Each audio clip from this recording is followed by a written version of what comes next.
Welcome to Up My Hockey with Jason Podolin, where we deconstruct the NHL journey, discuss what it takes to make it, and have a few laughs along the way. I'm your host, Jason Podolin, a 31st overall draft pick who played 41 NHL games, but thought he was destined for 1,000. Learn from my story and those of my guests. This is a hockey podcast about reaching your potential. Hello and welcome back to Up My Hockey with Jason Podolin. This is episode 31. And today we are talking to Nathan LaFayette. Nathan LaFayette is probably a name you remember if you're a Vancouver Canuck fan, because in his rookie year in 1994, Nathan was traded from the St. Louis Blues to the Vancouver Canucks, and they went on a remarkable run to the Stanley Cup final. They went to Game 7, and Nathan had the tying goal on his stick with 6 minutes left and happened to hit the goal post. Tough shot by all accounts, never went in. Vancouver lost that game and lost the Stanley Cup, and a lot of people remember Nathan for that shot, rightfully or wrongfully. I remember Nathan as being an amazing guy because I played with him at the end of my career, the end of his career in Lowell, Mass for the Lock Monsters. He was on the tail end of a couple concussions, was having a hard time with his head, and now is the last season that he ever played. And I just always thought Nathan was a intelligent guy, a pensive guy, a smart guy, and he also had a really great hockey story. Growing up in Toronto, being traded twice as a junior, a world junior gold medalist, a third-round draft pick, ended up getting traded two or three times in his first 3 years in the league. Had some knocks, but Nathan also happens to be part black. And that became the tone for this conversation, although it wasn't intended. Now, we have to remember the current context of our social environment right now with the Jacob Blake shooting. And for those of you maybe listening after the fact, the NHL players just took a stand to not play playoffs games in honor of the Black Lives Movement. This is also on the tail of Akeem Alou coming forward with some racist remarks by an ex-NHL coach. This is on the heels of an NHL diversity committee to try and bring equality and end the game's injustices within the walls of hockey. And Nathan turns out to be no stranger to some of these injustices and some of these experiences that no athlete should have to go through, regardless of anything, especially the color of their skin. Nathan, like I said, is now an advocate.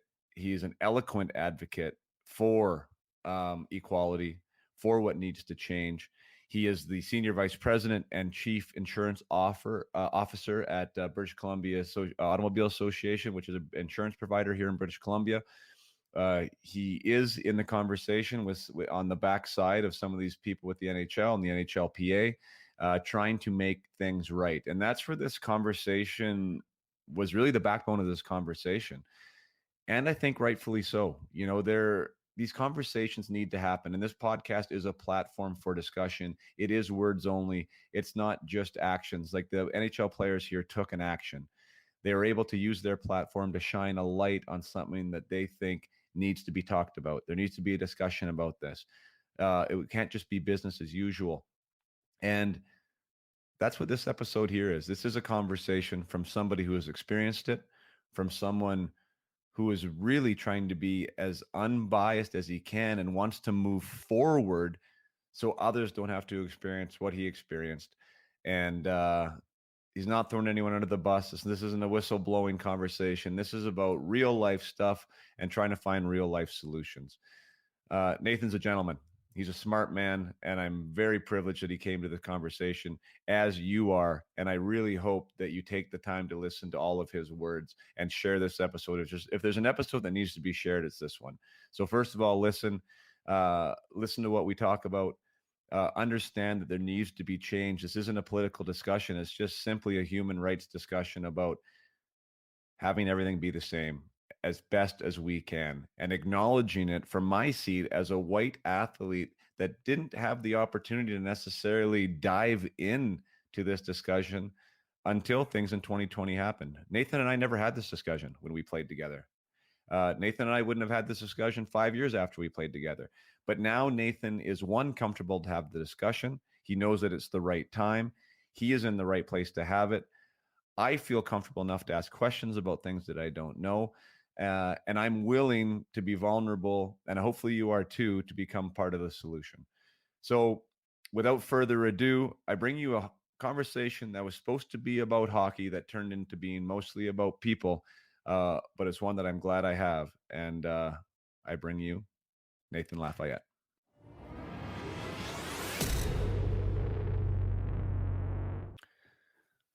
All right, here we are for episode number 31. Nathan, I can't believe I'm at 31 already, but it's an honor to have you here for 31. You're following Chris Osgood, by the way. So yeah, I mean, kind of big shoes to fill, but I know you can fill them. So I want to welcome you to the program and the podcast, Mr. Nathan LaFayette. Oh, thank you. An ex-teammate of mine from back in Lowell. And in the research, it's so funny, like when I have a chance to look into my guests, sometimes my friends, sometimes teammates, it's like I find out stuff all the time. And I didn't realize that was your last year of hockey. Like maybe I did, but I didn't really I didn't get it, right? And that's kind of sad to me because, I mean, you're only 26 years old and you'd done a lot of great things. And I want to get there because I know there was a little bit of injuries that were involved in that. And I think that's an important part of the discussion. But just with the podcast, I know you've listened to a few of them early on. I like to talk about kind of the journey, right? Like navigating the space and all the things that come with it, the good stuff and the bad stuff. But for all of us, it starts kind of back at the grassroots level in wherever it is that we grew up. And I know you're from Mississauga and the GTA there. And if you're from Toronto, I mean, you kind of feel that's the center of the hockey universe. What was life growing up like for you back in Mississauga? It was, I mean, I think of it as normal. I guess every kid thinks of, where they grew up as normal.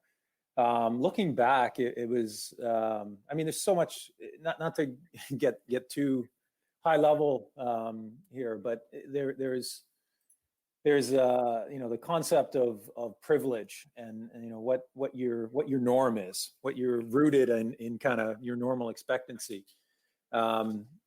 Where I grew up was a wonderful neighborhood, great things going on from a community standpoint. Great place to live, large houses, good schools, good amenities. And I just thought that was normal. And certainly through hockey, playing junior and subsequent to that, working and seeing different neighborhoods and how differently people can live. I certainly appreciate that. I had it pretty good as a kid. Right. And, I don't know that I completely appreciated that at the time, but certainly have grown to appreciate that as time has gone on. Yeah, it's an interesting topic. I was like that as well. I mean, I grew up on 5 acres in Vernon, BC, which, at the time I had no idea like where Vernon would rank in the range of anything. Right. But then hockey took me different places. And every time I came home, I had a greater appreciation for where I grew up and how I grew up.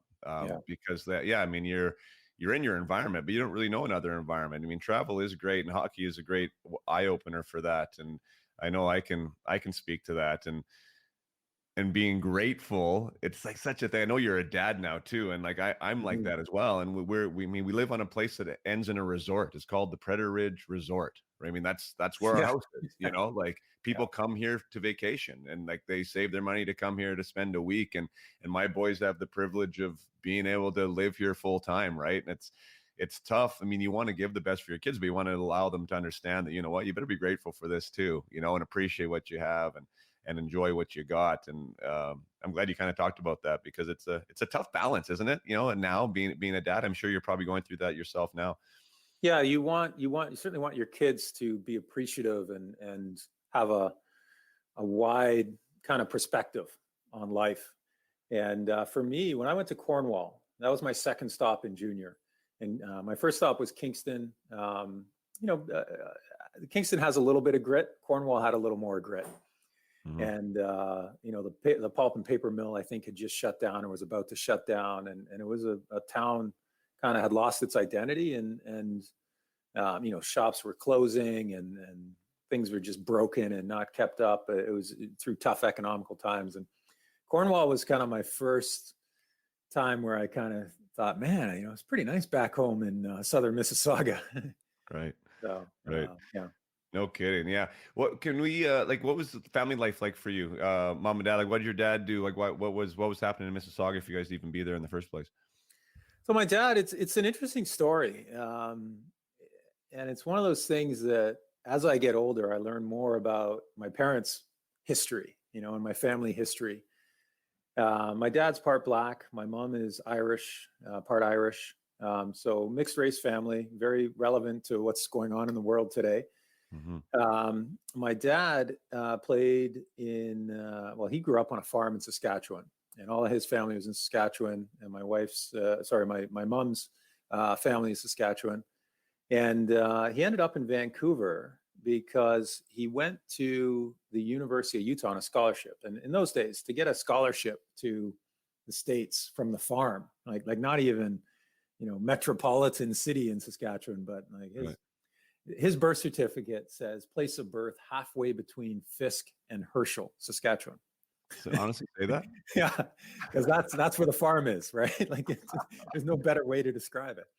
Fisk has a population of 35, and Herschel got put on the map recently because of the company that uses the name, the grain silo on the bags.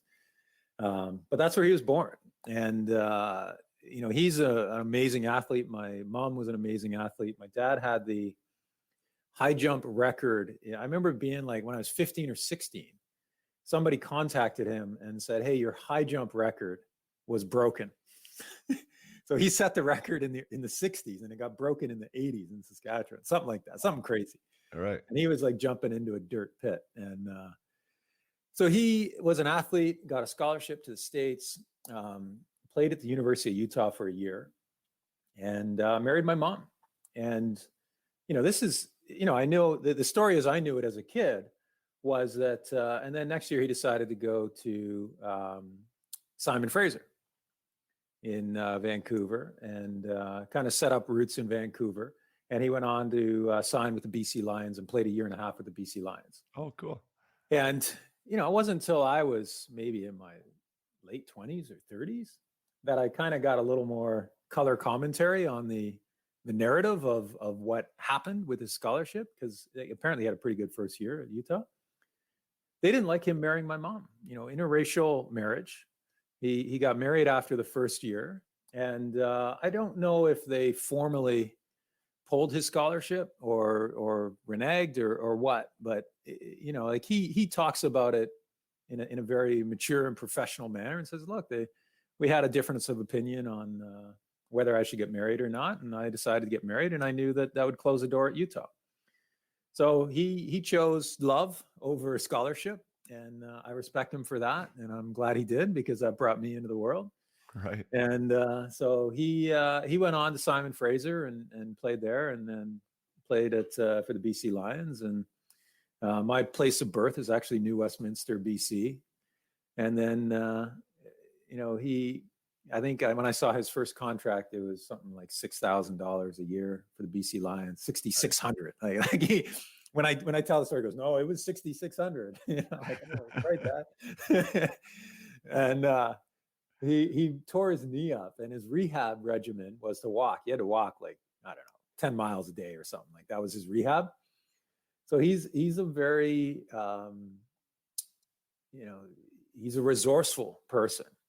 And he said, well, if I'm going to walk 10 miles a day, I might as well try and sell something door to door so I can get my miles in and maybe make some money. And that's how he got into the insurance industry, is he's selling life insurance door to door, and he was pretty good at it.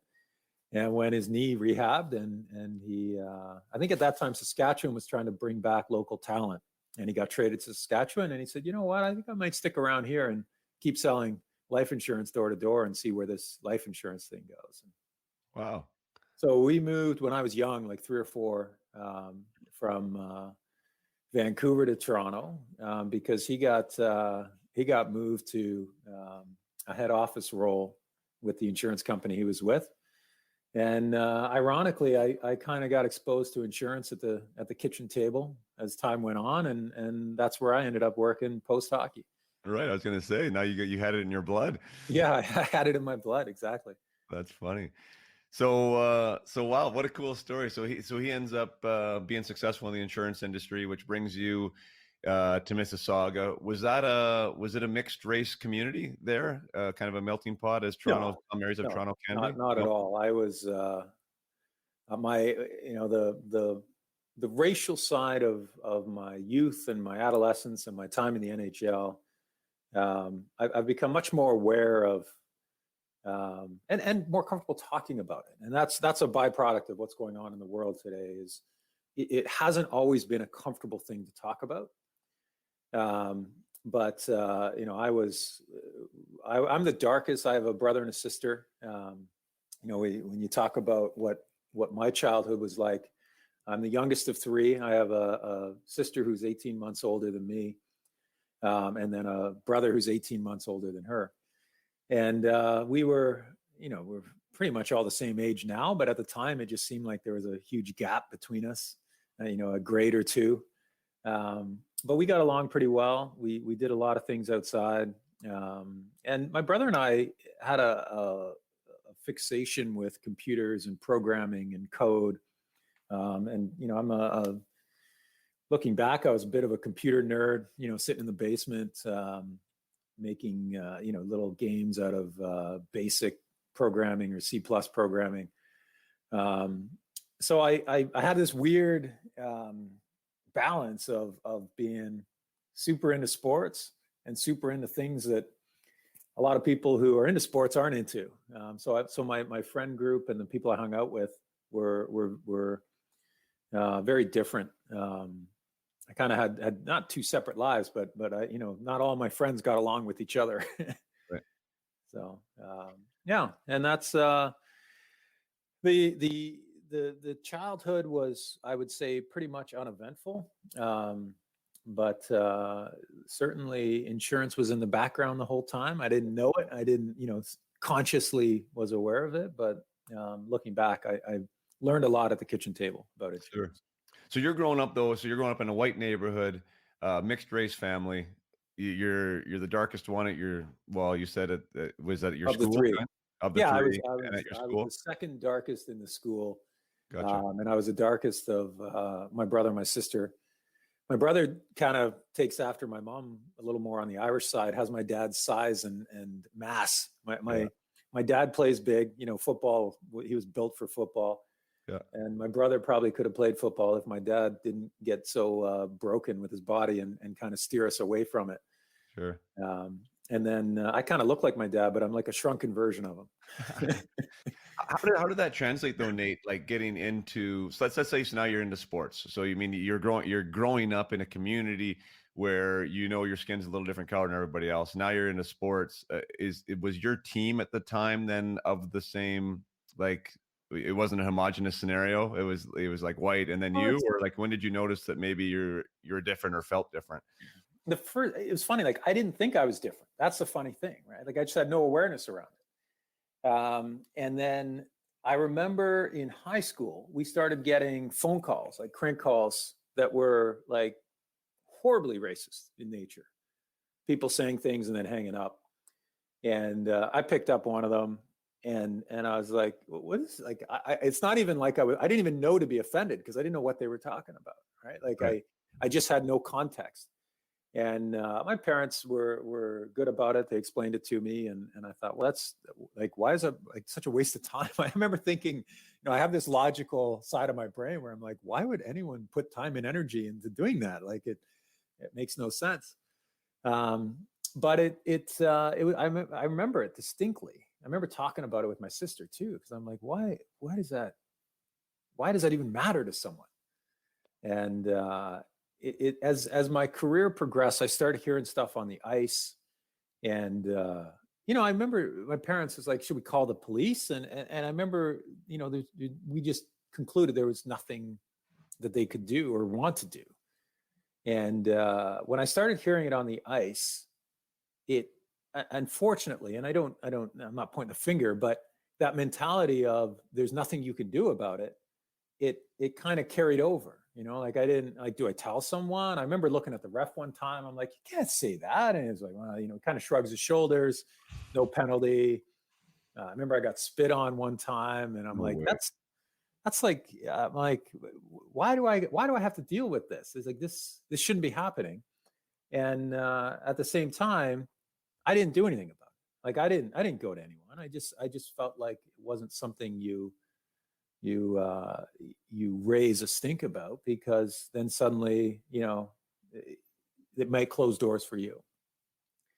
And it's something, ironically, I shouldn't even say ironically, but purposefully, I spent some time talking with my daughter. My daughter is incredibly focused and has unbelievable perseverance. And she wanted to be a gymnast. And my wife and I, weren't ready to get her into a competitive gymnastics stream at a very young age. So we told her, we kind of kept delaying and putting her off and saying, I'm glad you want it, but, not now. And she kept pressing us, saying, when, what do I have to do to get it? I said, look, if you teach yourself how to do the splits, then you can start in a program. And this is a bit of a long story. I know we got a little time, so I'll maybe tell, because it's such a, I'm so proud of my daughter, because she figured out how to become a gymnast. She figured out how to get our support so that she could become a gymnast. And she started crazy late. At age 10, we took her into the gymnastics studio. And I said, I want to sign my daughter up. Like, I'm standing beside my daughter at the gymnastics studio. So I want to sign my daughter up for gymnastics. And they go, great, we love young gymnasts. Here's the application. And when can you bring your daughter back? I'm like, no, they said, when can you come in with your daughter? I'm like, she's right here. And they look at me and say, oh, she's too old. At 10 years old. So it took us a while to find a gymnastics studio that would take her as a new gymnast. Wow. And we found one, and she embraced it. She put in the time, the energy, the focus, and she ended up representing Canada in acrobatic gymnastics, competed in the world stage. And this was within 2 or 3 years. So she figures out how to get things done, and incredibly proud of her. But the relevance here is that gymnastics is rooted in this, you look at what the USA gymnastics program went through, what those gymnasts did at the ESPY Awards a couple of years back, when they stood on the stage, and in the solidarity around, we're not going to be silent anymore. The abuse they suffered, you talk about systemic abuse, and why don't people say anything? When your path to the Olympics goes through 1, 2, or 3 gatekeepers, and if you piss those gatekeepers off, you're out. You can't say anything. People knew what was happening was wrong, but they also knew, parents, I don't think parents were in an incredibly tough position. The athletes themselves were in a tough position, because if they say anything and become a squeaky wheel, they're pushed to the side and someone else takes their spot. So if your dream is to compete in the Olympics, and there's one path and only one path there, that's the system. And if the system won't let you identify things that are being done that are wrong, that to me is the definition of systemic abuse and problems wrong with the system. Mm-hmm. And gymnastics was like that. And the body shaming in gymnastics. And my daughter has become pretty vocal and pretty outspoken on gymnastics is a great sport, but there are some bad actors in it, and there's some bad culture, and the culture's got to change. So, very proud of my daughter for the stance that she has taken on gymnastics. And quite frankly, it's given me motivation to no longer be silent on some of the stuff that I've seen and gone through. And full circle, that's what brings us here to this conversation. No, 100%. And I assume that you are saying that there is parallels to what you experienced then as a young athlete, or maybe even as a pro athlete, growing up with the sport of hockey. Yeah, there was nowhere to go. And that's, when you sit down and say, what are we going to do about it? I think that everybody, let's assume that everybody acknowledges there has been issues in the past. And the question becomes, what can we do about it? And I think the biggest single change that needs to occur is there needs to be an avenue, an outlet, a way to seek help, seek guidance, and illuminate what's going on.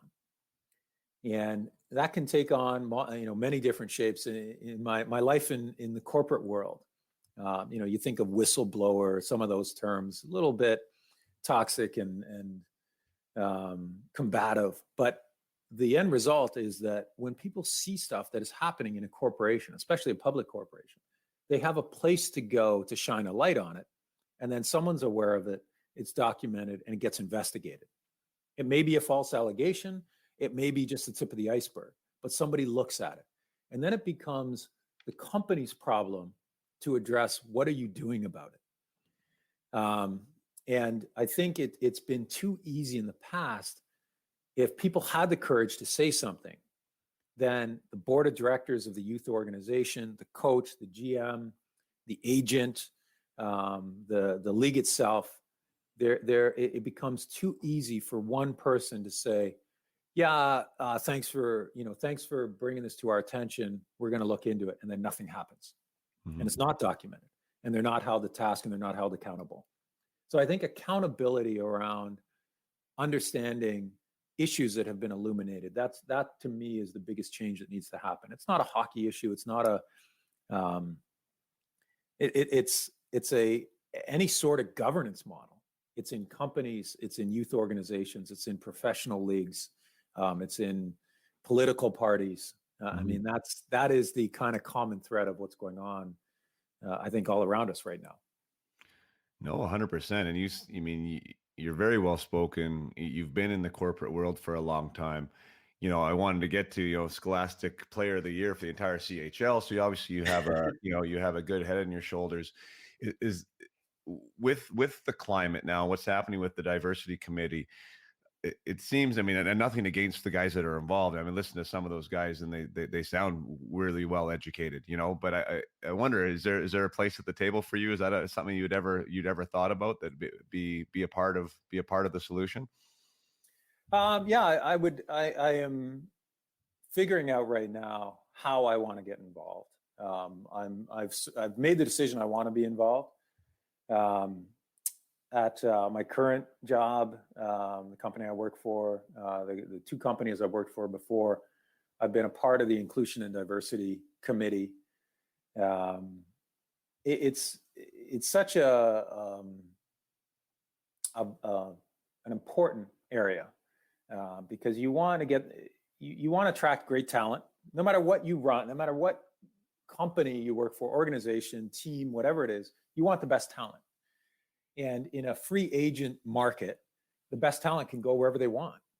That's one of the things I've enjoyed on the corporate side, the idea of free agency. I never reached free agency in hockey, but it's one of the things that I struggled with, was that I had no control over where I played. So if I was in an environment that wasn't comfortable, and I'll give you an example. My first year pro, my dream was to play in the NHL. And for anyone out there evaluating what their dream is at a young age, if I could go back, I would have changed. My dream was to stay in the NHL because I got there multiple times. I just had a tough time staying. But making it to the NHL was my dream. And when I retired and I sit with the guys that I played with and I talk about my career, one of the most disappointing things I went through was my first year in the NHL. It was just a letdown. The actual on-ice competitive nature of it was amazingly fulfilling and such a rush. But the experience of living in a hotel for 2 or 3 months, checking out, like my first year I was with St. Louis, got called up. Just how I was treated by that organization, I think it was still an old school approach where they made you, part of the plan was to make you tough and make you feel uncomfortable and don't take anything for granted. So I was called up. The day I got there, the management talked to me and said, look, we don't think you're ready. we got some injuries. We had to call someone up. It ended up being you. You're probably not going to play, but if you do play, you're not going to play a lot. And I'm like, well, okay, like, I guess, and I was like, I was given number 40 at a time when, nobody was over number 26. Like, Yeah. I'm like, and I remember asking, like, can I get a lower number? And they're like, kid, you just be lucky you get a shirt, you get a jersey. I'm like, okay, I guess I'll be number 40 then. And the toughest thing, there were a few, the tough thing that I would talk about at the time was that I would have to check out of the hotel after, every morning. This is the old school hotel. They'd slide the thing under your, the bill under your door, and, thank you for your stay. You'll be checking out today. Checkout time's 11. I'm like, the first time it happened, I guess I got sent down. That sucks. So I kind of went to the rink, had all my stuff, practiced. Nobody said anything. After practice, I'd be like, okay, what's happening? Like, where do I go? I had to check out of the hotel. Like, oh, you had to check out of the hotel. Yeah, we'll go day to day with the hotel, but you can check back in tonight. I'm like, okay. Didn't want to say anything. Like, didn't want to be the squeaky wheel. And we'd have a game. After the game, I'd go back to the hotel, check out in the morning. And like, so for 2 or 3 months, I was checking out of the hotel every day with all my stuff. We'd go on the road. I'd take all my stuff. And they just kept telling me, yeah, you're only going to be here another day or two. So don't, and I'd get called up and sent down, but same thing over again. And I just never got comfortable. I never felt like I belonged there. And the piece that so I tell guys, I'd be like, my first year didn't go too well. And they say, well, that's, you got to deal with that. And, you should have been grateful that you were there. And I'm like, listen, I was happy to be there. And that was part of the problem. I probably shouldn't have been so happy to, I was playing, I think when they started tracking ice time, I was playing, 38 seconds. I had 2 DN, I forget what it was. There's a DND, did not dress, and a DNP, did not play, so dressed, but didn't play. So I sat on the bench, and I get it. Like, everybody goes through that. Not everybody goes through it, but other guys go through it. But I just felt that the organization could have done a better job of making me feel a part of things. And what compounded it was there was a racial element to just living in that city and playing in that city. And that was a part that I didn't talk about. I didn't talk, I don't blame the organization for that. At one time I said, look, my car's getting vandalized in the parking lot during the games. Can I park somewhere else? And I didn't tell them how it was being vandalized. Because it just wasn't something you talked about, but it was racial slurs being written on my car. And I remember them saying, well, listen, Brett Hall doesn't park in a special spot, so you shouldn't park in a special spot. And I get it. But going back to my point on, there was no outlet. There was no one to talk to about certain things. I had nowhere to go. Like, I remember calling my agent. My agent said, look, you're kind of hanging by a thread up there. You probably don't want to say anything. And he's probably right. But I still don't think what I went through was, anything that anyone should ever have to go through. There should be a way to eliminate that from the experience. And I think now certainly with guys parking in fence lots and underground, it's not an issue. But there's other things like that, I'm sure, that guys have had to go through. And I just had to deal with it. And I'd be going home next day, getting the soap and the water out and cleaning my car off and taking it, to get detailed and buffed out. And, 3 days later, it'd be back. And I just kept it to myself, dealt with it internally. And looking back, certainly that was part of what made my first year difficult. My gosh. In that city. I guess. Do you think, and let's not forget, you're 20 years old. I mean, you never mentioned that. I mean, you're a young man, right? Like, on your own, already been to Peoria, already been called up, right? Going through all this stuff, playing with the likes of Brett Hall and these guys you've watched on TV, like all these things are happening to you. And then this is now on top of it. I mean, I can relate to everything but that. I mean, I can, because I looked at your story and it's interesting. You're born on February 17th. I'm February 18th. Like some of the teams that we touched are similar, like traded your rookie year. Like I can relate on some levels, especially with the uncomfortability, but not from the race perspective and not dealing with that. Like, do you think, and I know it's just, it's just a guess, if you did have the courage at the time to say, hey man, they're writing the N-word on my car, that's why I'm here. Do you think that might have changed anything? I don't. I think for me, it would have been healthier because keeping that bottled in just consumes energy. Like it's emotionally fatiguing.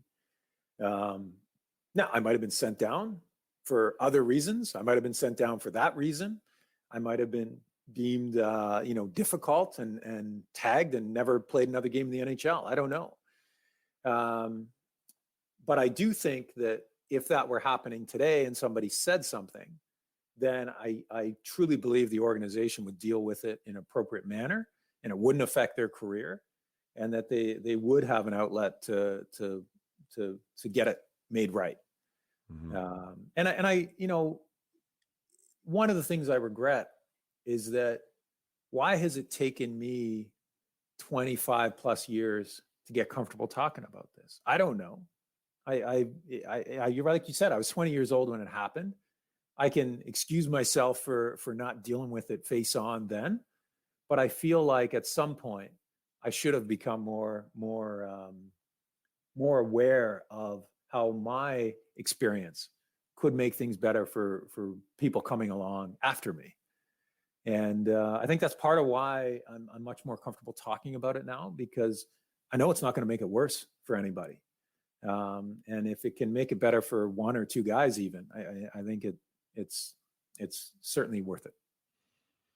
Yeah, that's I mean, that's a cross you shouldn't bear, though. I mean, me just listening to that, I can understand where you're coming from and feeling I wish I could have done more. But yeah, again, speaking from the other side of the fence, meaning a white guy side of the fence, being 20, like you're just trying to, like you said, you're just trying to stay there, and you are uncomfortable every single second. Like, I mean, at least I was.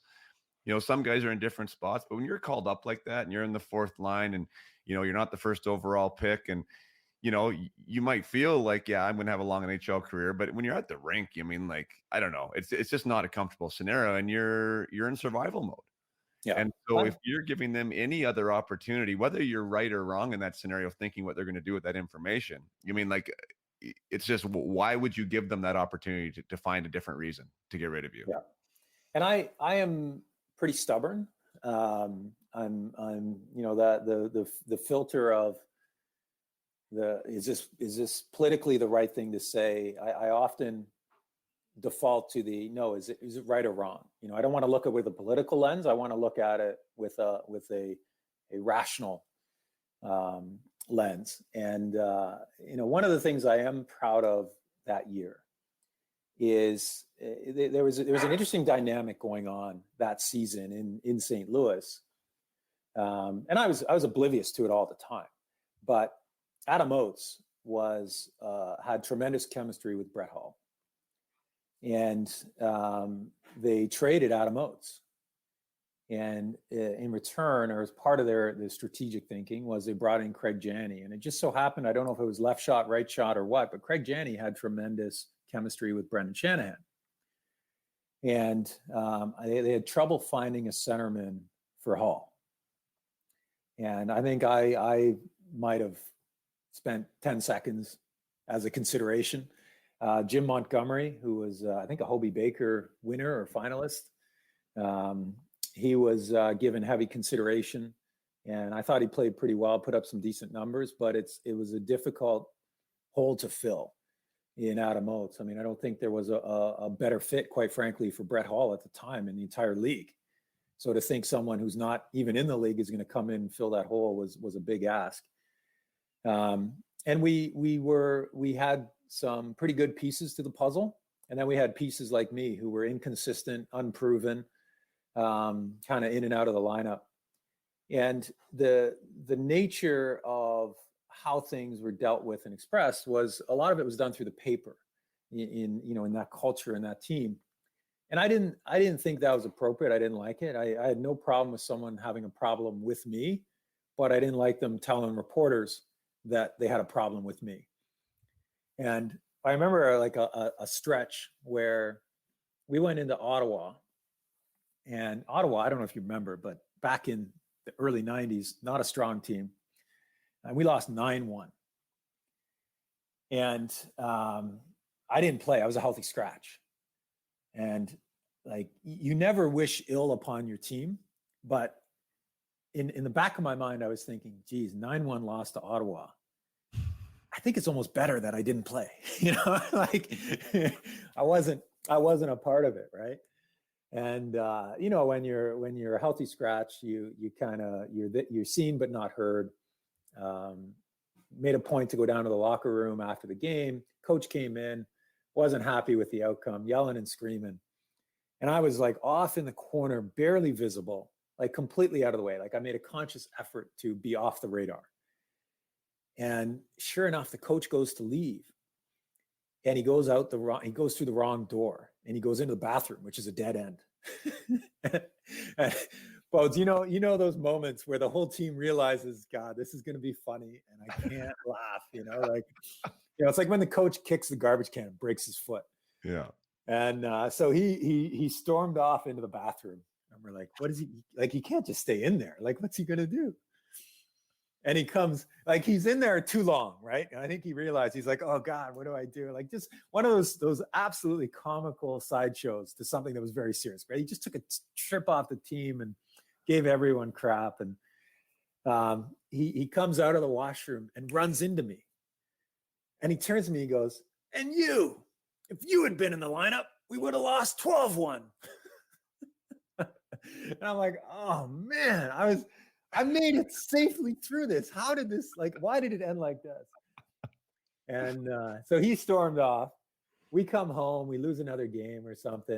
And then there's an article in the paper where, one of the key veterans, and I give him full credit for maturing in his career, but at the time he was pretty outspoken in the newspaper.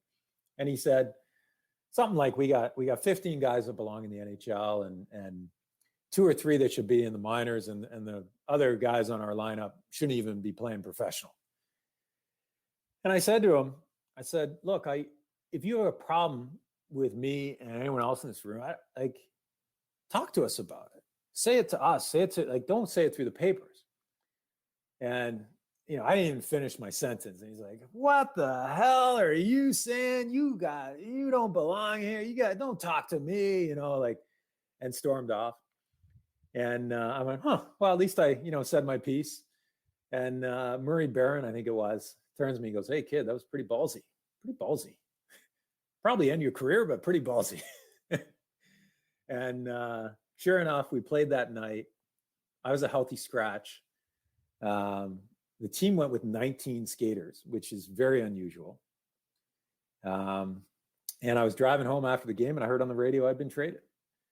And that was kind of the end of a week in my career that just had so many things go wrong in it.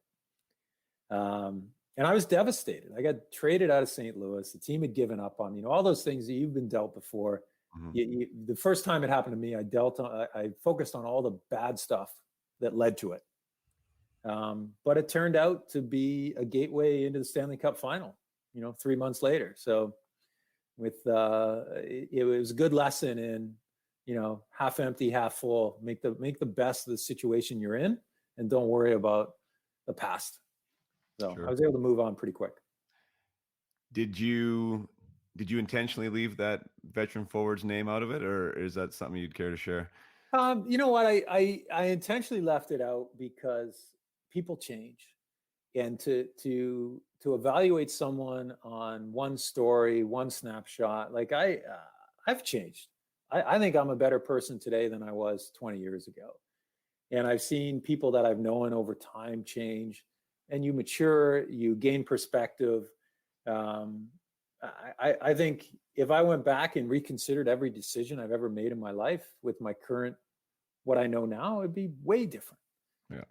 So I don't, I'm not angry. I don't hold a grudge or anything. I actually respect the stories I hear about that person now. I'm like, wow, good for them for evolving and developing and becoming, building their character, because that's life, right? You change, and if you're stagnant, then that's the miss. So, but for you as a 20-year-old in that league, going through what you're going through there in St. Louis, the checking out of the hotel is just absurd to me too. But then even speaking up and, like you said, trying to find your voice with somebody that's on your team, you were rewarded laughing with a trade. Yeah. So like, does that reinforce to you at the time that, holy shit, maybe I shouldn't have said anything, maybe I got to be tighter lipped, or maybe I got to watch my back even more, like, or what was the internal message that you had from that? I don't think I got traded specifically because I said something at that moment, but I who knows? Maybe you can have Ron Caron on, and he was the GM at the time, and I don't know, but there's certainly cause and effect in a lot of things you do, and I think for me it was a big mental confidence boost to know that I said something and know that I defended myself, and I was, quite frankly, proud that I spoke up. Good. And did it change my career? Maybe, for better or for worse. I think it was for the better, because I got to be a part of something in Vancouver that was pretty special. And I don't think I would have gotten that opportunity.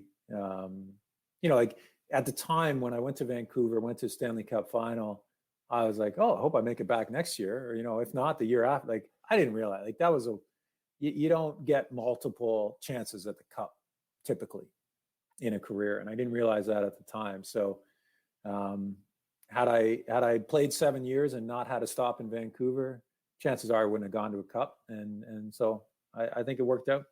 No, I mean, that's amazing. Well, how was that trade? I mean, I was looking at your hockey DB, and I got it in front of me right now. I mean, you ended up playing, like, your first 4 years pro, you played on 12 different teams. Like that. There's a term for that. Yeah, well, but people don't get, like, how, like, that's hard to do. Like, it's hard. And you talk about feeling comfortable. You talk about feeling settled, like you're a part of something. Like, you're not a part of something, because you keep changing and you don't get settled and you don't feel a part of the stuff. And again, I mean, I don't know if I should apologize for having race be such a backbone of this conversation so far, but there's also that element of you now having that race element involved in that, not feeling a part of something, and I spoke to Kevin Weeks about it, and he said it was always there, like, not necessarily you could touch it and feel it all the time, but it was always there. And now when you're bouncing around like that, I mean, that's hard to do. But how was that trade? Like, that first trade, again, I can relate to that. My rookie year being traded, I had no idea about anybody on the Toronto Maple Leafs. I had no idea about anyone in that organization. I had never been in that city before. It was really strange for me to try and manage that mentally, emotionally, physically, still play on the ice, like all those things that you're trying to do as a professional athlete, while you're trying to navigate your own personal space and your environment. Like, it seems, I mean, obviously you got to the cup there, but how are those initial, like, first couple of weeks? Like, how was the team with you on your arrival? The team was great. And I think for me, that was one of the benefits of playing junior hockey, is I got traded in junior hockey. And I kid you not, I left Kingston. I got on the bus. So I heard I got traded. I'd gone to Queens for 2 days. And I got traded, and I packed up my stuff, got on the bus. The team was going on, towards Toronto, and I had 24 sticks. I remember I was so happy because I got a pattern with my name on it. I had my 24 Sherwoods. I wasn't like, those are the most precious thing I had, right? Yeah, for sure. And I got on the bus, and the plan was that I would get out on the side of the highway at an overpass, out of the snow, and get off of one bus. The Cornwall bus was playing again. Like, Kingston was going to like Oshawa, and Cornwall was going somewhere else in that direction. Cornwall bus comes along and picks me up. So it was a crazy, like, it was one of the craziest trades I'd ever been a part of, because I get off the bus and I'm like, all right, see you guys. Like, no cell phones. There's no, like, I'm like, okay, I'm at the side of the road. I'm like, are you sure the Cornwall bus is coming? Like, yeah, they're coming. So sure enough, 5 minutes later, the Cornwall bus pulls up off the side of the road, throw my stuff underneath. And I remember that moment walking onto the bus was both terrifying and exhilarating, because I'm like, in my head, I'm playing through all the factors, right? You know, the bus, there's a pecking order on the bus. And I'm like, where do I sit? You know, everyone, like, the bus is full. Everyone's got their seat. Like, nobody has said, hey, there's a sign, like a reserved seat. Nathan, this is your seat, you know, halfway back or anything. Yeah. So I'm thinking, all right, second round pick into the O, on Central Scouting list for this year. I'm 17. I remember looking at their roster. They had some overage guys, a little older team, not as old as Kingston. I was trying to think of where I was in Kingston. And I'm like, I should probably be sitting about halfway back. So I started walking down the aisle, and I'm making eye contact, and one guy blinked. I can't remember who it was. And I looked at him, I said, that's my seat. And he got out. And I'm like, oh, thank God he moved, you know? And that was it. And then we motored on to some other town, and I remember getting ready for the game. I'm like, what number am I? Who am I playing with? Like, what position do you guys see me play? Like it was just crazy. But the team welcomed me there. And when I heard on the radio that I got traded out of St. Louis, I nearly drove off the road. And I went back to the rink, and I had to track someone down. And what I learned and appreciate is that when you get traded, you are the last to know. Your ticket's been booked. The deal's done. The NHL knows. The receiving team knows. Like, everybody knows except you. You are the last person they tell. So nobody wanted to talk to me. Finally, I got to the GM, and he spent 30 seconds telling me there's been a deal, and I left, and I had a plane ticket the next day. And Vancouver welcomed me with open arms. Great bunch of guys. I've used the term super inclusive. I was a part of something right from day one. And, I was a healthy scratch the first 3-4 games of the playoffs that year. But I still felt a part of something. And then I got in the lineup, and when we started winning, I knew Pat Quinn was somewhat superstitious. So it would take a loss to get me out of the lineup. And I managed to get some traction and some playing time, and was able to contribute on the ice. So that worked out great.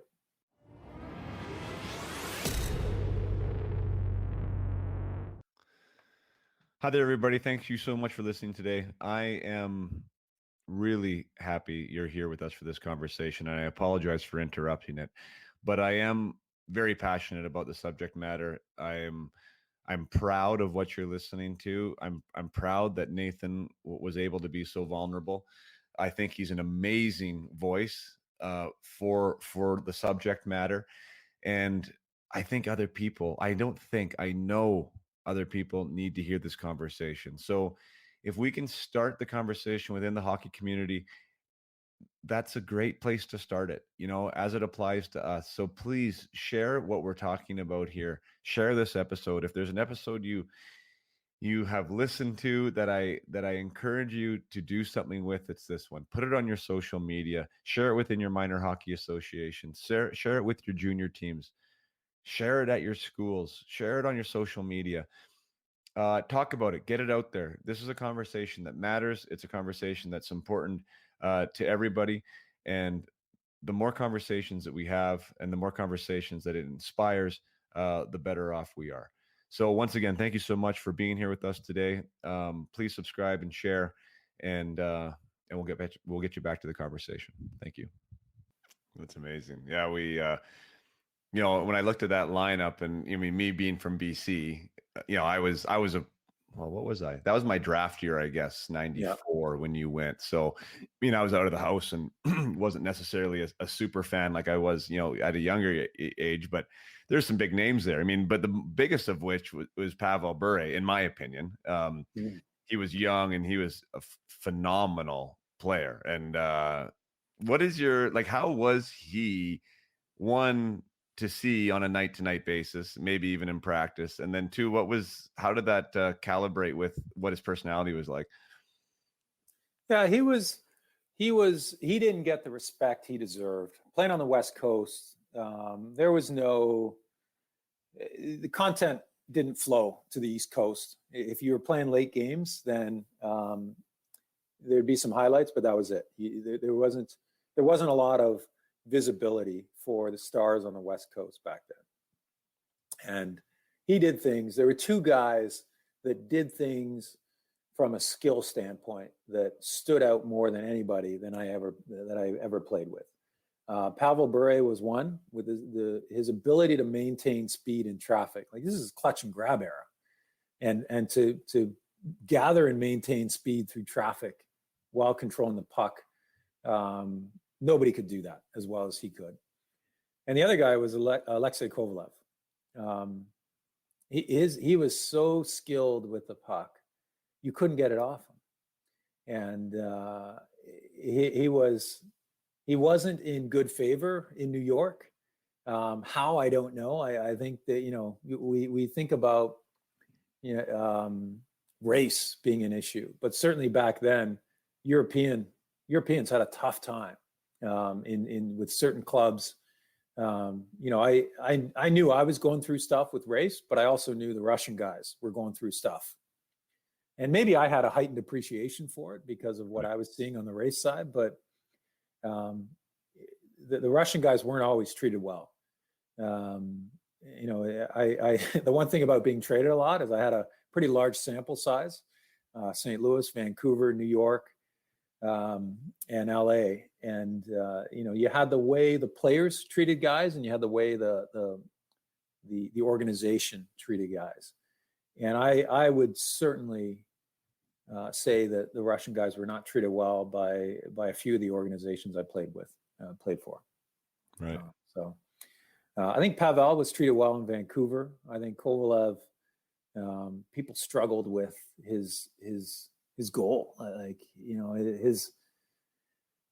I've heard it described as, most guys want to control the puck so they can score goals and win games. I think he liked beating guys one-on-one. And if he beat 5 guys, he'd go back and beat the first guy again, and when he got bored, he'd score a goal, he was so good with the puck. It was pretty amazing. Right. Yeah. I've heard, I never played with him. I heard that, like you said, maybe his goal set, his makeup was a little different. Maybe he didn't have the highest level of work ethic. I can't speak to that personally, but I heard that maybe that was a bit of a knock on him. Whereas I heard Pavel was the exact opposite, that he was a guy that was a bit of a workhorse and took that side of the game pretty seriously. Yeah, for sure. There were questions about Pavel's commitment. I think all of that was bogus. Everything I saw was a guy who was committed to winning. I think Trevor Linden, as a leader on that team, was fantastic, very inclusive. And I think what I appreciate about Trevor is all the goals I shouldn't say all of them, but he had a knack at scoring big goals. Kind of like Matt Sundin. I don't think Matt Sundin, I don't know what his stats were for third period goals or goals in a 2-goal game, like that kind of thing. But I'm sure they stuck out, and I'm sure that Trevor stuck out as well. All right. Yeah, that's cool. Let's get back to that playoff run, because that's one that's gonna live forever in Vancouver fans' minds. And they got back to the final there and couldn't get her done against Boston either, up 3-2. But there's that one post, and I know that you've talked about it, and I know that it's been involved in conversations, a part of the Canucks lore now. But when Courtnall feeds you that kind of backdoor pass, and you're not on your one-timer, you're on your proper side, you get pretty good wood on it, and you hit the post. 6 minutes left in the game, you're down by 1. Is that still a piece of what Nathan LaFayette is in the hockey world, and how much of a piece is it? Yeah, I think I certainly think that others, that is absolutely attached to my legacy. Um, and I've recently relocated to Vancouver, and I've been out golfing with my son. And if I'm playing golf with someone in their 40s or 50s, there's a pretty good chance they recognize me, or they recognize the name, or they recognize the story for sure. Um, and it, for me, I think the biggest part of that is that I look at Pat Quinn, I look at some of the guys that were so committed to winning and played roles that weren't glamorous, like Dave Babich, the whole defense corps. Brownie, I think, was a talented, was respected for his finesse and offensive ability, but there was no stud defenseman on that team. Jyrke Lume, a tremendous human being, huge contributor. But in Sega, these aren't guys in the 80s and 90s. These are guys a little bit further down on Sega 94 kind of performance score. But they, like, the thing I regret about it, like, I wish it went in. And if it goes in, obviously it's a tie game. Who knows what happens? But I think about what it would have meant for some of those guys to have a cup versus a Western Conference championship trophy. And that's a piece that I regret the most. It's not a selfish lens of, God, I wish I had a Stanley Cup. Absolutely. Everybody wishes they had one. But at the time, I didn't realize that, like I said, that it doesn't necessarily happen again. Right. I kind of assumed that it would, and that, for Murray Craven, there'd be another chance, and some of these other guys. And I regret that it didn't happen that year for that team, because those guys were so close. They were so good to me. They were so good to anybody, whether you were playing 20 minutes a night or in the press box. There was no bias. It was such a change from where I was a month before that, 3 months before that. And I think New York had that same mentality. And I don't think it's a coincidence that New York and Vancouver played in the Stanley Cup in '94. Right. Because when I got traded to New York the next year, it was very similar from a team chemistry standpoint as what I experienced in Vancouver. And then when I went on to play in LA, I think they were on a path to build that, but it wasn't built yet. Right. Chemistry, culture, these things that are kind of warm and fuzzy sometimes when people talk about them, but they're so important to success of organizations. Something certainly that I've gained appreciation for in my life after hockey and my business career is how do you build high performing teams? And I think chemistry, alignment, and culture are the foundation of that. 100%. And like you said, those words are ambiguous a little bit, right? Because, it's something that we're searching for, or people claim to be searching for, but people have a different way of going about it. But I think that you had a stark realization there in the span of 1 year, what that does feel like. And I've said it in different times in this podcast before that I never played for a team. Well, I shouldn't say that. Florida was good. They went to the finals that 1 year, and they had a pretty tight unit there. A bunch of journeyman guys that kind of understood and were grateful for where they were, and they're pretty inclusive. But then at the end of my career, I tried out for Detroit, and the legacy they had there, it was a massively different experience. And Brad Larson, a past guest on the show, unbelievable episode. He talked about being the fourth line guy with the Avalanche the year that when they were good, and he said that he felt like Sakic and those guys made him feel like he was one of the most important pieces of the whole puzzle. And he was playing 6-7 minutes a night, and what a difference that made for him, right? That feeling that I matter, that I belong, that I'm a part of something, made him give more, made him buy in more, made him want to do more, so I totally see how you're connecting the dots there, because I had that same experience in the corporate world when I was building hotel teams, right? Like everyone needs to feel a part of something. And when they do, you're going to have higher performing, people are going to feel better about themselves, first of all, because there's a human element to this, right? And then plus you're going to have the business side of it. You're going to have better results. Yeah. You just nailed something, which is a question I get asked, from different people in different circumstances, but what does it mean to be a good teammate? And, who's the best teammate you've ever played with? And I think it's a pretty specific question, right? Who's the most skilled player? I've answered that, Bure and Kovalev, but who is the best teammate? And I think of, what does that mean to be a good teammate in any environment? And I think that the simplest definition is, a good teammate makes the people around them better. And what you just described as Sakic, I've heard that about him, where he just, if you play with him on one of his teams, you become better.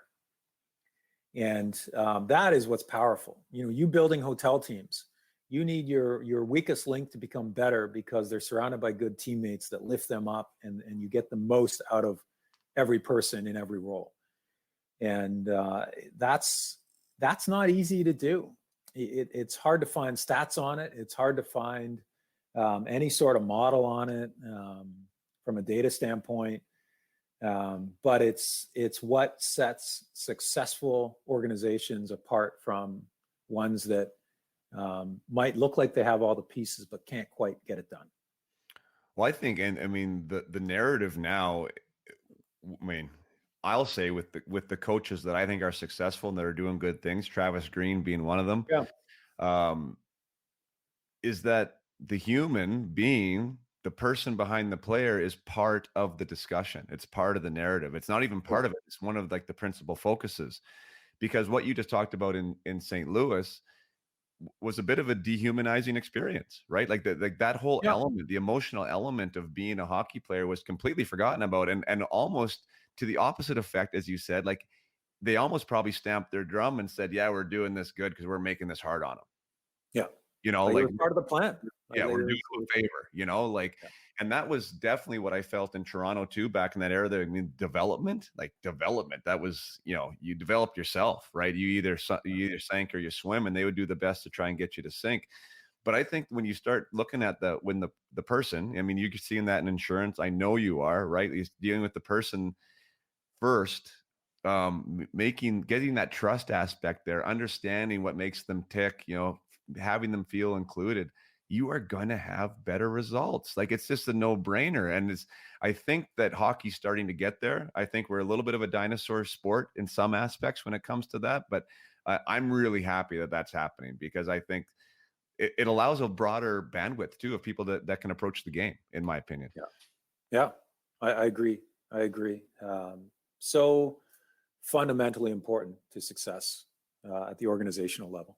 Right. And how do you think, like, if you were to be the GM of a team right now, do you think that starts, like, does that start with who has the C on his chest? Does that start with the coach? Does that start with the GM himself or the president? Or, where do you think that comes from? How would you go about building something like that you'd be proud of? It's a great question, because I think that it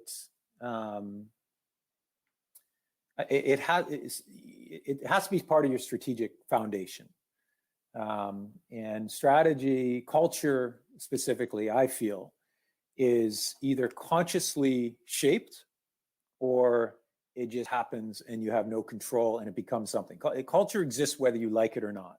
Yeah. And you either proactively shape it, or you leave it to itself to become something. And if it's the latter, you're probably not going to like where it lands. And I think the organizations that strategically and purposefully shape culture are successful at getting people aligned on their mission, on why they exist, on what the priorities are. Everything matters, right? It's whether you have, I think in the corporate world right now, that's my lens. And I've made when I retired from hockey, I purposely distance myself from sport, and sitting around telling hockey stories. And when I went into the meeting room, I wanted to be the underwriter, not the ex-hockey player, because I wanted to be taken seriously, and I wanted to earn a seat at the table based on what I was going to contribute to the agenda today, not telling stories about my past. But I look at organizations in sport that have consciously done things different. And I think the Golden State Warriors are a great example.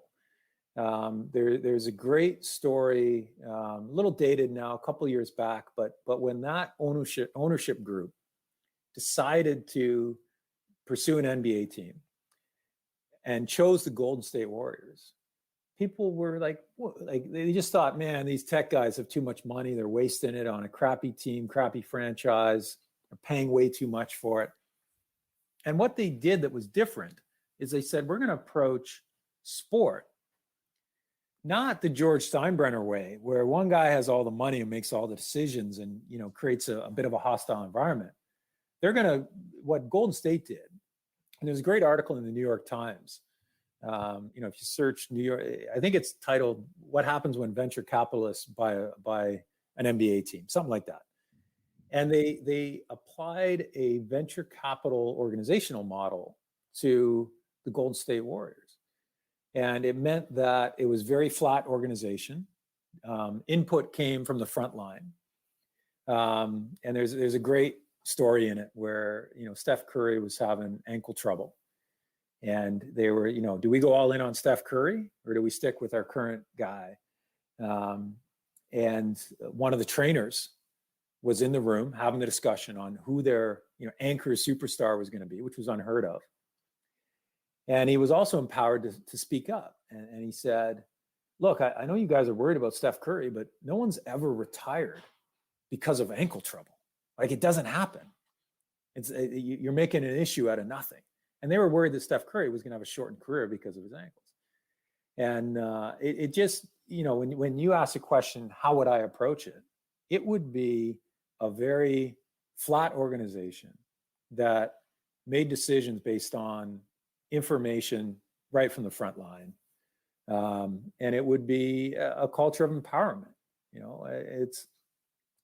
It's probably the first time where I saw that direct connection between how successful sports organizations and successful business organizations, where you need to, there's a new, different way to run things. And I look at my role right now. My job isn't to tell people what to do. It's to let people do what they do best and move things out of their way so they can do it either more efficiently or quicker or more cleanly.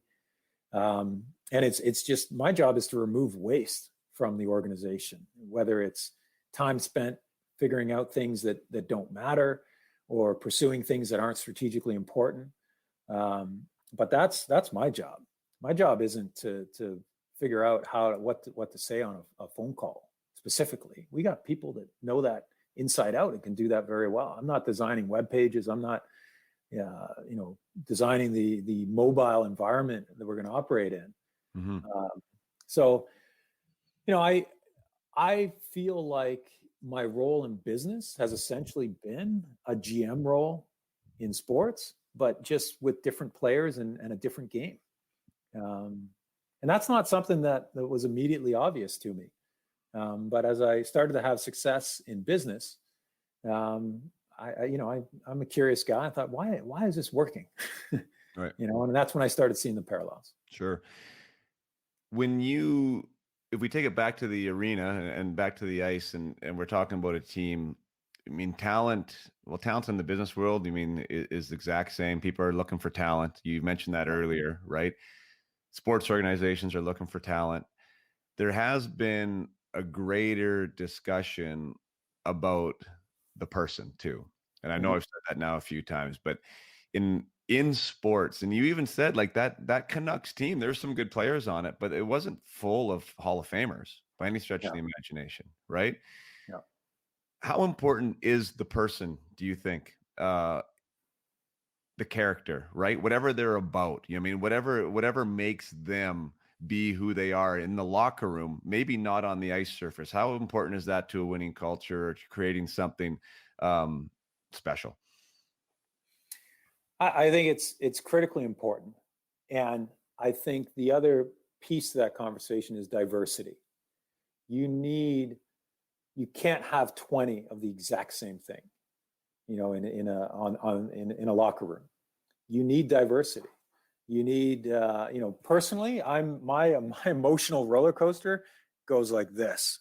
You know, other people super high, super low, and I don't think a team of 20 of my kind of emotional profile would work.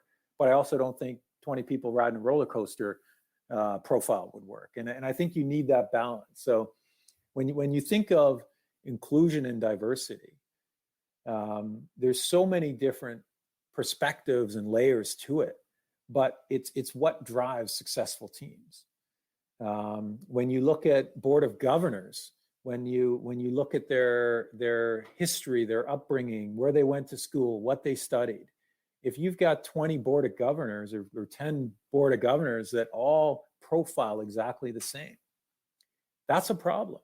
Yeah. And when you have a vacant spot and the 9 existing board of governors are looking to fill, they're calling their buddies. They know somebody who is a lot like them that can fill that seat. So strategically, you have to make a conscious decision to add diversity to your board of governors. And you know, the idea that strategically, it's something that has to be done strategically. And shaping culture is a strategic decision.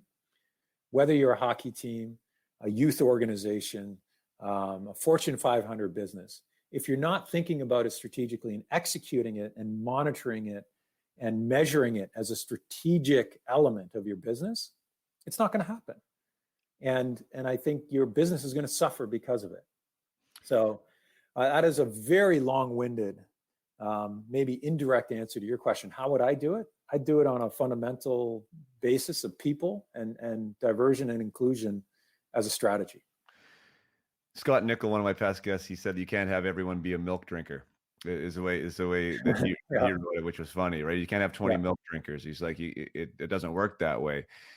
But a lot of times, though, I think there's a fuzzy line between, you know, that goes on the skill, the physical side of the game. You can't have everybody who wants to toe drag everybody all the time, right? You need some guys who want to bang. You need some guys who like to block some shots, right? Like to build that side of the physical realm of your team. Would you take then in saying that the personality profile of a guy as well and try and build that in? And would race also be a part of that diversity? Yeah, I think it all factors in.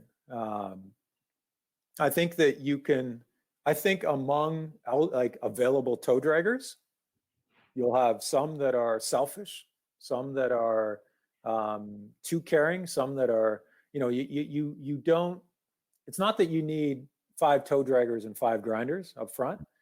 You need to think of it as a I'm getting a little too technical here with my insurance hat, but it's not a single variable equation. It's a multivariable equation.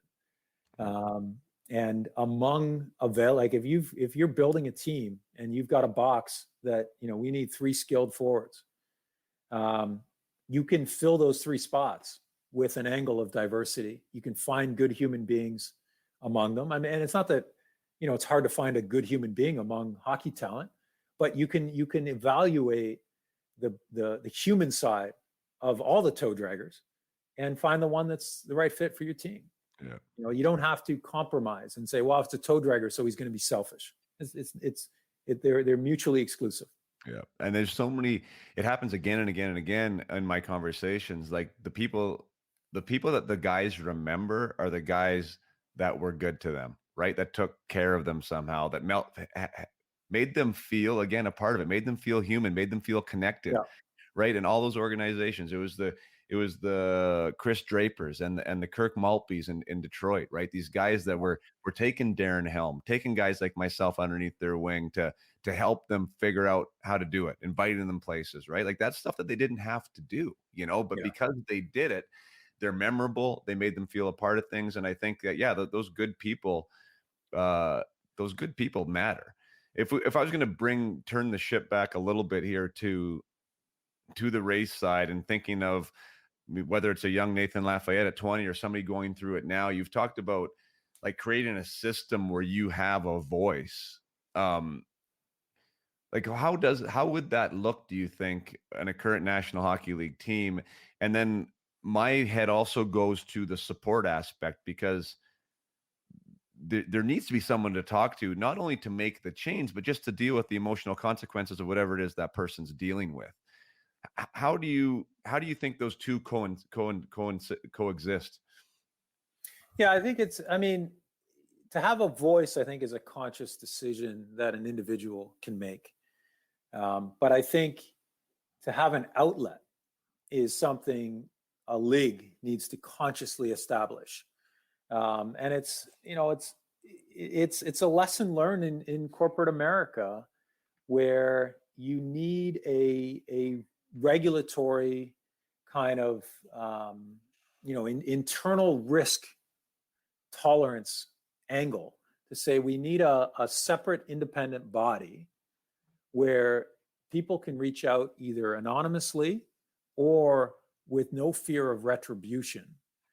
And it's tricky, because if a single event, if there's allegations on a single event in a single city involving specific people, then it's pretty narrow list of who illuminated that issue, right? But as an organization, you can track the frequency, you can track the details around how often is it happening, and you don't have to, depending on the severity of what has occurred, you don't necessarily have to address it within 24 hours, but you can start collecting information where you can know that, 6 months later, look, this has happened 3 times in 3 different cities. It's probably happening more. We need to either educate, or we need to remind people, or we need to set governance in place that prevents this from continuing. And I think that the leagues are, the leagues are moving in this direction. I think there'll be more to come of it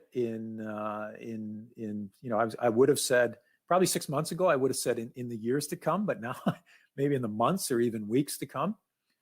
And I think that's how you deal with it, is you give people a safe outlet where they can raise their hand and say, I saw something that wasn't right, or something happened to me that wasn't right, and hold the organizations accountable to dealing with it.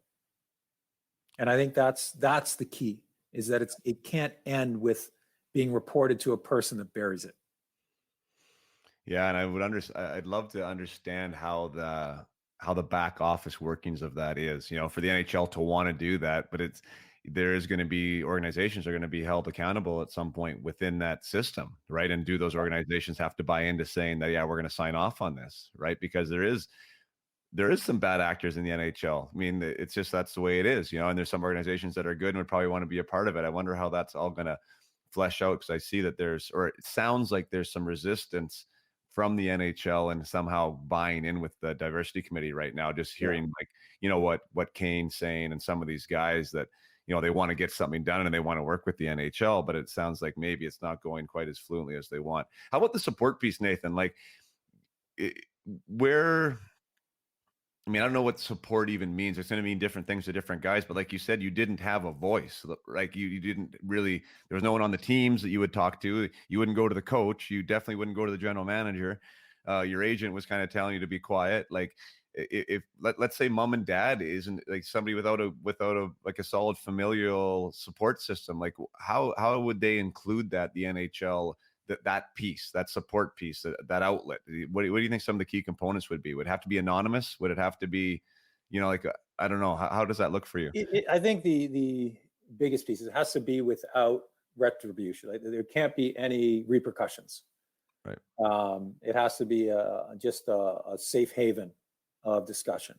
And there's professionals that specialize in helping people through difficult situations. this pandemic has certainly taken a toll on people's mental health. And I remember there was a speaker, man, I wish I could remember and give proper credit to who said it, but there was some stat that 25%, I'm making this up, but something like 25% of Canadians will be impacted by a mental health issue at some time in their life. And their comment basically was, that's such crap, because the reverse of that is that 75% of Canadians will never have a mental health issue at any point ever in their life. And their point is that everybody at some point in their life suffers a mental health setback of some kind, whether it's the death of a loved one or something that happens at work, depression over the decisions made by a family, whatever it might be. Everybody at some point has a mental health issue. So their suggestion was that the reality is that 25% of Canadians at any one point in time are suffering with a mental health issue. That's right. The magnitude of the issue. Yeah. It's not like people never have an issue.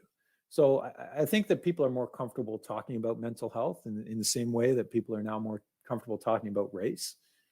And I think that to me, should be the simplest part to figure out, because that's done in a protected environment and not out in the open, and it's intended to help one person deal with one thing, their situation. And that's help that's available now. It's not always easy to access. So I think the solution is to make it super easy to access, and allow people to be comfortable accessing it. Right. Yeah, 100%. Did you ever feel at the NHL level that race was an issue for you in a locker room? Like, did you ever any experiences with not being one of the guys because of the color of your skin? You know what? There was my first year was right around the OJ. So there was the OJ chase and then the OJ trial, a year after that, or whenever it was. And that was just so that was the beginning of the overexposure and overfeed of information. And I think the race side of that story played out daily in the locker room. I had nicknames that I didn't like that were racially, blatant racist. Let's call it what it is. But I think you also know that the last thing you can do is say, hey guys, I don't like that nickname. Do you mind coming up with a new nickname for me? Like that is how to cement a nickname, right? Like, right. Oh, you don't like it? Good. We'll call you that more often. Right. And I don't blame any of the guys. I don't blame, and then again, I go back, you take that circumstance and put it today. I don't think any of those guys would be comfortable with those nicknames, comfortable with some of the things that were being said. Everybody has evolved, and we're talking about good human beings, that there was just a culture where that was acceptable. And I don't blame any of them. I will say this, like when I got traded to New York, I in terms of mental health issues, I struggled with that. Like I spent an entire Stanley Cup run and the summer learning to hate those guys. And I got traded there. And it was worse than finding out I had been traded in the car, like on the radio. Like I'm like, where did I get traded to? And they say, oh, you got traded to New York. And I should have been flattered that they liked what they saw the year before and that they wanted me. But I struggled. I walked into that room, I looked around, and I hated those guys. I mean it, like I had learned to hate them, right? And they accepted me with open arms. It took me probably 2 games to get over it and comfortable. I played bad in those 2 games, and I dug a hole. But that was the hockey side of it. In the room, those guys were amazing. They were so.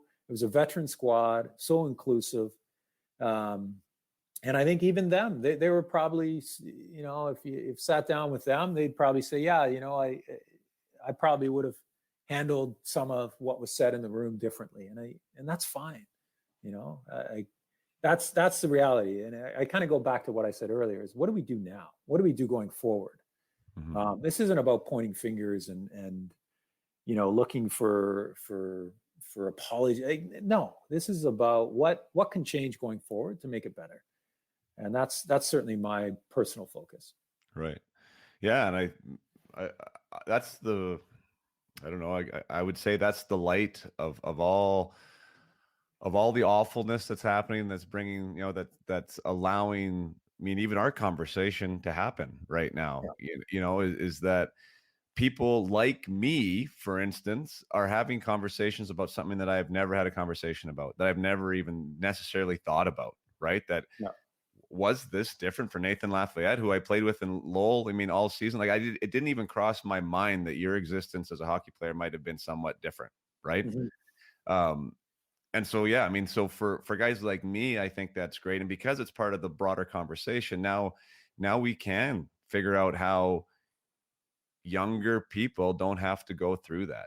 This shouldn't be part. It shouldn't be part of the existence. And I 100% agree with that. Now the question is, I guess, and that's the hard part, is like, when the rubber meets the road, how do we actually make that happen?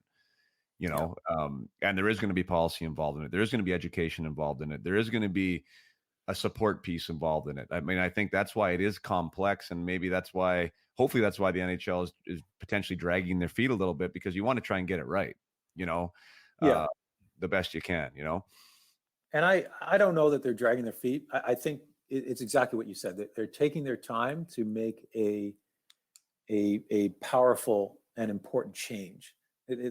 I respect that they are not simply looking for the headline kind of risk mitigation to say, look, we did something. They want to figure out how to do the right thing. And I think that's important. It doesn't need a quick fix. It needs a foundational fix. And if that's going to take a little bit longer, I mean, personally, I'm okay with that, because it means you're going to have lasting and permanent change. Yeah. I think the worst thing that could happen is if there was a quick fix that didn't have a lasting impact. Right. And I guess the other piece that we've talked about, but not really, is that the NHL can do what it wants, but if the grassroots levels don't follow, and if families don't follow, you know what I mean? Like, not everyone gets to go play in the NHL. I mean, of course, you're a professional athlete, having to deal with stuff, but it's these kids in Squirt and Atom and Bantam that are playing at a youth level that are having to deal with the stuff that you were talking about growing up that should never happen, right? Like that's where it starts, because if it's become normal, right? And if it's become normalized at that level, and now you're in the NHL at 20 and now it's not normal there, and now you have this, it's just, I mean, that's not real, right? I think there's a life component to what's happening right now. And I think that when the grassroots gets involved in it as well, that now we're really talking about something. And obviously this goes way beyond hockey too. This is an all sports thing, right? That it's just race shouldn't be a part of it anymore. Nathan, just quickly, Jason, the one stakeholder that we haven't talked about is the corporate dollars. The money matters. I think I'm past hoping that on a broad scale, organizations do the right thing because it's the right thing. But I certainly have appreciated that companies will do the right thing for their balance sheet and their income statement, and corporate dollars impact that more than anything. And I think a big success story that we've seen the past few months is the football team in Washington. They're getting a new name, long overdue. And it's something they should have done because it was right. It was the right thing to do 5 years ago. Now it's the right thing to do for their financial statements, because corporate America is saying, we're not going to support you anymore. You got to address this. So I do think that all stakeholders have a part to play in it, but ultimately the money is what's going to drive the decisions. And I think that organizations can't hide from the money impact anymore. I think that's probably the biggest thing that has changed. So they have to address it. They have to deal with it. They can't just keep saying, a press release isn't going to do it. Right. Yeah. I mean, that's a whole different, I mean, I almost get a gross feeling in my stomach thinking about that. I mean, because it's that cancel culture that's almost developing now, right? Where, that's like, people don't like this, so now we're not we're not involved in it anymore because the people don't like it. Like, Yeah. I know, you've said that yourself. I mean, you wish people would do it just because it's right and because it's part of their ethical backbone of what their company is all about. But I mean, the changes change, and however we get there, I guess we get there, and those changes are needed and necessary, and definitely society is going in the right direction now. And obviously, it's never a straight line, and we're all trying to figure it out, and we're going off the tracks a few times, probably the wrong way, but it is what it is. And I think, I appreciate you 100% for having this conversation. I mean, I promised you 90 minutes and we're done, and we barely even touched on your career. But I mean, obviously, I mean, I think you feel that way too. I mean, this is more important than hockey. It's the human 101, as my friend Kevin Weeks would call it, is very relevant right now. And you were super eloquent with where you've come from and what you see as the future. And I want to be a part of that too. And I think that hopefully this conversation and conversations like this are helping enable that, helping even an understanding. I think that is part of it, right? I think the stories, you being able to share some of like that, the stories that you shared, and to have people that have never experienced it themselves, have never spoken with anybody who's experienced that themselves, it starts to become understood, right? And I think that understanding from a wide range of the population matters. It has to matter if you want to have widespread change. So again, I thank you, man. Thank you so much. You were one of the good guys, and I don't say that saying hockey doesn't have good guys, but I always thought that you were, which is one of the reasons why I guess we kind of ended up staying in contact. It's nice. It's nice to be around people. I love this, my platform, being able to reconnect with you and your family and everything else, know what's going on. And I think that you should be at that table. And I think that your phone should ring, because I think you have a valuable voice there. And the more guys that understand, the more guys have that corporate understanding, right? The business side of it. How do we actually put this in place? Yeah. Those are important pieces to have. So I hope somebody hears this and gives you a ring, because I'd love to have you be a part of that discussion. I appreciate it, and I love what you're doing, and I love that you're willing to talk about these things, because the time is now. I mean, it's been too long. I mentioned that. I wish I had kind of pushed this agenda a little earlier, but I'm doing it now, and happy to talk more if the opportunity presents. That's great. I know. And I think the lens of being a dad kind of changes stuff too, right? When you're caught up in your own thing, somehow we can devalue or underestimate even like what we're doing. But now when you look at through the eyes of your kids, and it's like, I don't want them to have to, or the next kid or the next generation. I want people to learn from your experience, my experience. I think that's a good thing with age and maturity, is that, now we kind of think of it outside of ourselves, and that this is definitely not necessary for anyone else. So again, Nathan, awesome to chat with you. Thanks so much for your honesty, your vulnerability, your eloquence, very well versed, and I know people are going to get a lot from this episode. So appreciate your time, man. All right. Thank you. Thank you so much for listening today to Nathan LaFayette and myself have a conversation about race and about hockey and about race and about what we can do, hopefully moving forward, to progress not only as a sport but as a society and as a community of humans, to make this world a better place. And I applaud Nathan for his candor, for his vulnerability, his eloquence, and his ability to just articulate past experiences that are obviously emotionally charged for him, but deliver them in a way that, let's move forward from this. Let's move to a different place so that people after me and after my kids don't have to experience some of these things. And we are all experiencing the Black Lives Matter movement, I believe, regardless of the color of your skin, in different ways.